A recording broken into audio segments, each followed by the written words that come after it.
તો જે જીવ જ્યાંનો હોય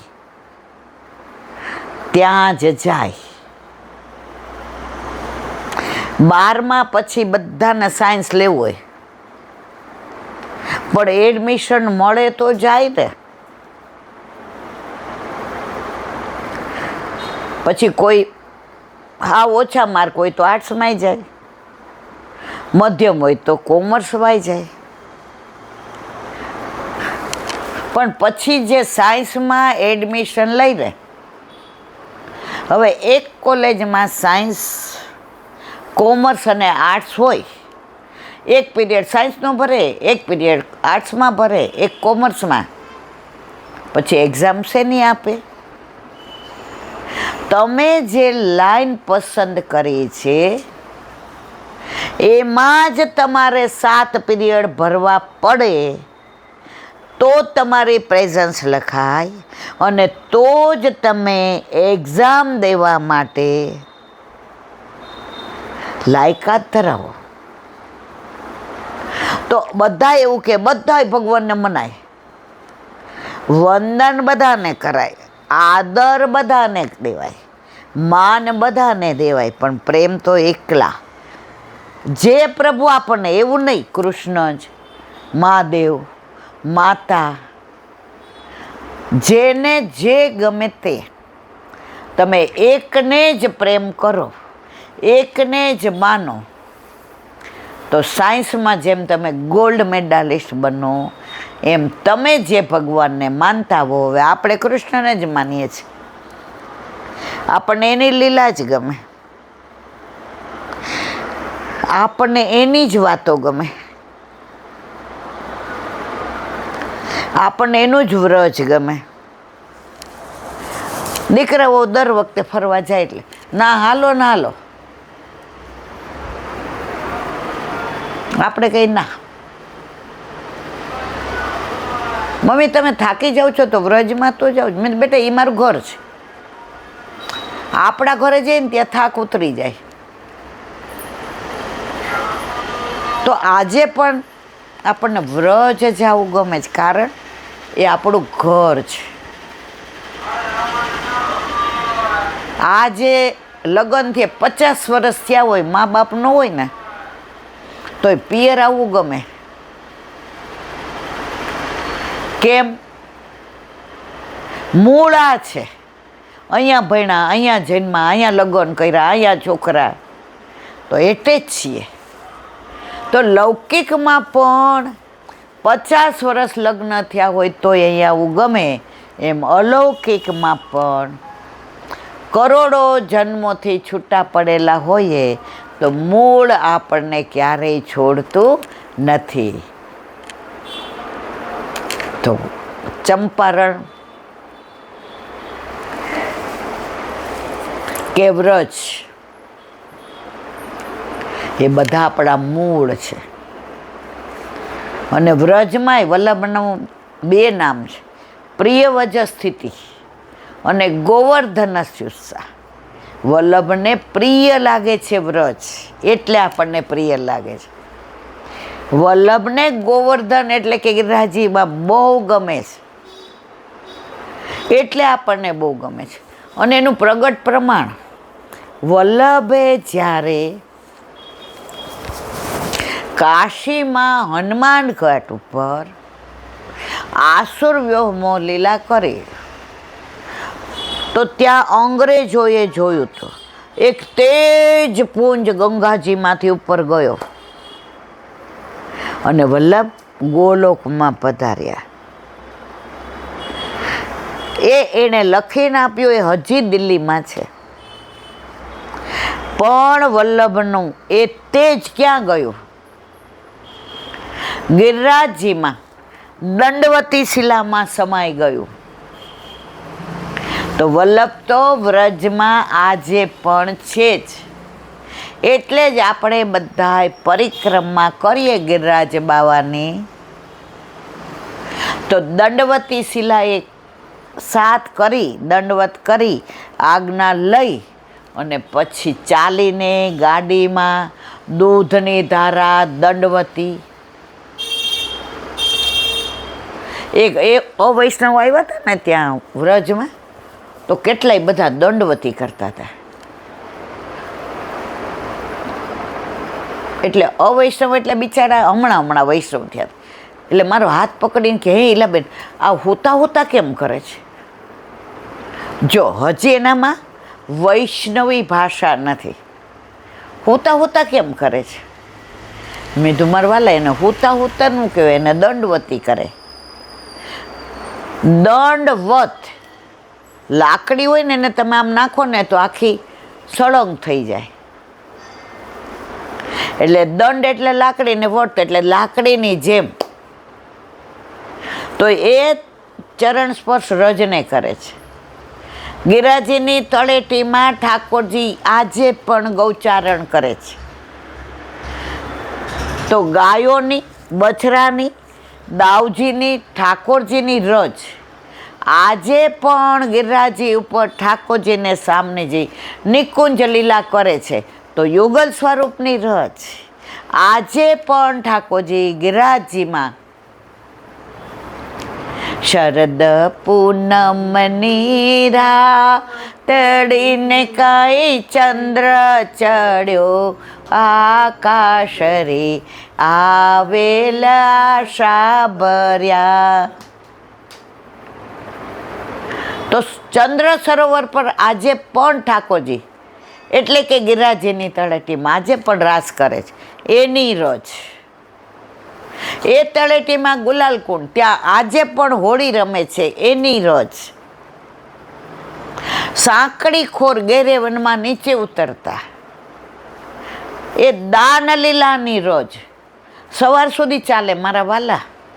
તો એ બધી રજ છે ત્યાં.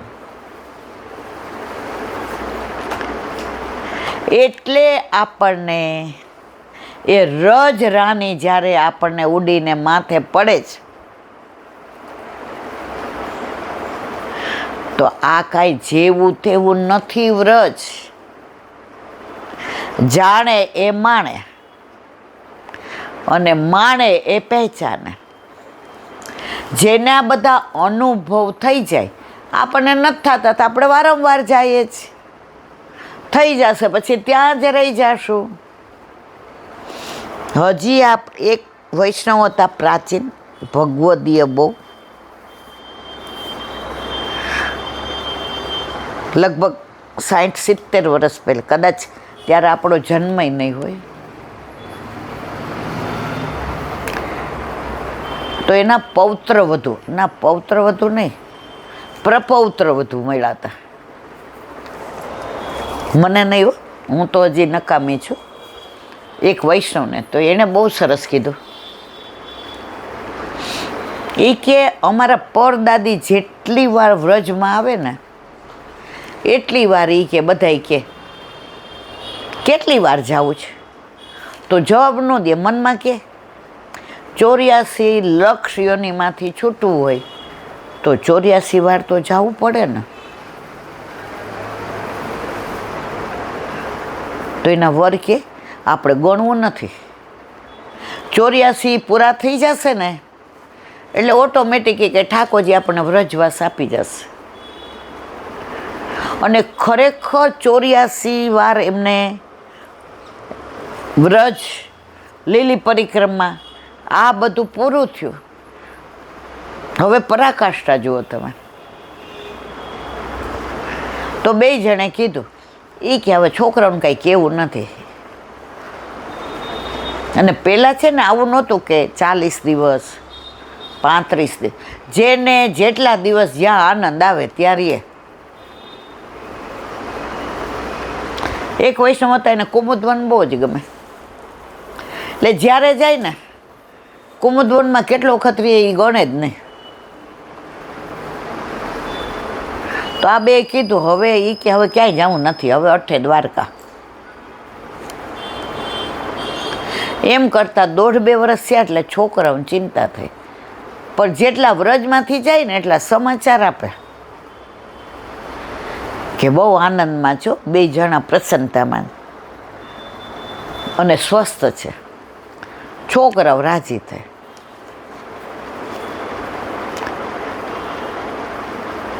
બે જણા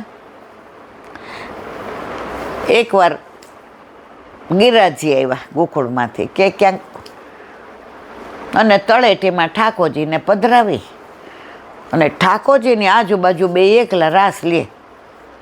કૃષ્ણ રાસ રમે છે કુંજન વનમાં, કુંજન વન મારે મધુવનમાં, કૃષ્ણ રાસ રમે છે કુંજન વનમાં. રાસ રમતા રમતા બે લીલામાં પહોંચી ગયા. ત્યાં બધા ભેગા થયા, ઠાકોરજીના ઝાંપીજી કર્યા. હવે આ તો 70-80-90 વર્ષ પહેલાંની વાત, ફોન બોન તો થાય ને, કોઈએ કાંઈ પૂછ્યું નહીં ને ત્યાં બધો આનંદ કરાવી દીધો. કારણ કે એ બોલ્યા હતા, એ જે એના પ્રપૌત્ર કહી, એમને કોકે કીધું તો એણે મને કે ઈલાબેન તમે આવી બધા પ્રસંગો કયો છો ને તો મારે તમને કેવું છે. મને લાગે આ વખતે નહીં, એની પહેલાંનો મને પાછું જો કીધું ઘણા પ્રસંગ હોય, પણ યાદ આવે ત્યારે કહું હું ભૂલકડી છું. તો 84 વાર વ્રજમાં આવ્યા એટલે કે હવે ગણ્યું નથી, પણ 84 લક્ષ્યન પૂરી. હવે વ્રજવાસ 1.5-2 વર્ષ રહ્યા અને કાયમી વ્રજવાસ કર્યો અને ત્યાં જ લીલામાં પહોંચી ગયા. કહેવાનો આશય એ છે મારા વાલા, જો તમારો ભાવ સાચો છે, જો તમને દ્રઢ વિશ્વાસ છે પ્રભુ પર, તો તમારા દરેક મનોરથ પ્રભુ પૂરા કરે છે ને કરે જ છે. ઘણાને આપણે કંઈ આવું છે એ કે ના અમે એકવાર જઈએ વૈલાબેન, મેં મારા વાલા ત્યાંથી હજી બાકી છે, ત્યાં સુધી આવજા કરે જ રાખો દુનિયામાં. કાલે જ એક વૈષ્ણવ જોડે વાત થઈ, એ કહીલાબેન મારો દીકરો કે મમ્મી તારા હાથે બધું વાપરીને જા, અમે પછી શું કરીએ ને શું નહીં તને ખબર છે, તારી હાજરીમાં તો અમે હારી વાતો કરીએ, તારા ગયા પછી અમને લાલચ લાગી, ઓહો મમ્મી તો 5 કરોડ મૂકીને ગઈ છે, મસ્ત બંગલો લઈ લઈએ ને ગાડી લઈ લઈએ, ડ્રાઈવર રાખીએ ને રસોઈઓ મજા કરીએ. તો તારા પૈસા ભેગા કરેલા, પણ તું જ તારા હાથે આપણા ઠાકોરજીના મનોરથ કર, જેને જરૂર હોય ના આપ. તને મન થાય કે મારે જાત્રા કરવા લઈ જવા છે, લઈ જા, તારે જેમ કરવું એમ કર. મમ્મી અમે કરશું જ, પણ હાથે એ સાથે. આ હાથે જે કરશો ને એ જ તમારું, બીજાના હાથનું કરેલું તમારું ગણાય નહીં. હા, મન મનાવવા માટે બરાબર છે, મારો દીકરો કરશે, પણ બેન તું કર ને. મેં મહિના પહેલાં ઓલા વૈષ્ણવની વાત કરી હતી, ક્યાંય જઈએ ને ચંપારણ, અડેલ, ચરણાટ, નૈમિષારણ્ય, વ્રજમાં, તો એને દીકરો 25-30 વર્ષ પહેલાંની વાત, ત્યારના આપણા ઘર ઠાકોરજી નહોતા, 35 વર્ષ. એટલે ટ્રેન પર મૂકવા આવે ને એટલે મને એમ કહે એટલે માસી મમ્મીને 15,000 દઉં છું, જરૂર પડે ને તો વધુ તમે દેજો. મેં તો હા. તો પહેલી વાર તો હું રાજી થઈ ગઈ. મેં તો દીકરો હારો. એટલે એ બેને ટ્રેનમાં મને કીધું, એ કે અમારી મરણ મોડી બધી આપી દીધી, તો આપે જ ને. મેં તો આમાંય ઊંધું. હવે પરાકાષ્ઠા જુઓ, વ્રજમાં આપણે કહીએ ને કે અહીંયા છોકરાઓને દૂધ પીવડાવવું છે, ના રે ના, એ કે આ બધાય તો પીતા જ હોય છે, આપણે બીજે કાંઈક કરશો સારું. તો મેં કીધું આ સ્કૂલ છે ને ગામડાની, ત્યાં આપણે કચોડીને પૂરીને ઓલા રસગુલ્લા પહેલાં હા પડી. મને કે ના ના, મારા દીકરા હોવ ત્યારે કરીએ ને ઈલાબેન તો વધે.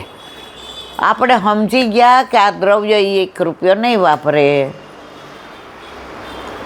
અમે ગયા ને એનો દીકરો તેડવા આવ્યો, માસી તમને કાંઈ દેવાનું? મારી મમ્મીએ કાંઈ વાપરો? મેં દેન પૂછ. 13,800 પાછા લઈ આવ્યા હતા, 1200 વાપરા. તમારું દ્રવ્ય પ્રભુમાં, વ્રજમાં, વ્રજવાસીમાં, ગાયોમાં, ગોવાળમાં, બછરામાં, મનોરથમાં, કુંવારામાં જો વપરાય એવું હોય ને તો તમારો જીવ હાલે. નહીં તો વ્રજમાં ગયેલા 13,800 પાછા લઈને ન આવે. એ જીવા ત્યાં સુધી મને બરાબર યાદ છે. ભેગું કર્યું ને પછી બધું દીકરીઓને દીધું. દીકરો ભગવદીય હતો. એ કે માસી કેમ આવું કરે છે? મેં તો એમાં મને ખબર ન પડે. તો મારા વાલા, સારું દ્રવ્ય હોય તો સારામાં વપરાય. એક ભગવદીએ કહેતા હતા, એ કે ઈલા પૈસો દ્રવ્ય ક્યારે થાય? મેં તો પૈસો ને દ્રવ્યમાં શું ફેર? ત્યારે એણે મને સરસ સંભળાવ્યું.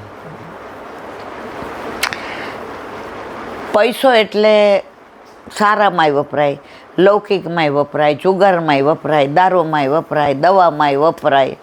પણ એ જ પૈસો જ્યારે તમારા ઘરે, તમારા માથે બિરાજતા તમારા ઠાકોરજીમાં, વૈષ્ણવમાં, હરિગુરુમાં વપરાય, ત્યારે સમજી લેવાનું કે તમારો પૈસો દ્રવ્ય થઈ ગયો છે.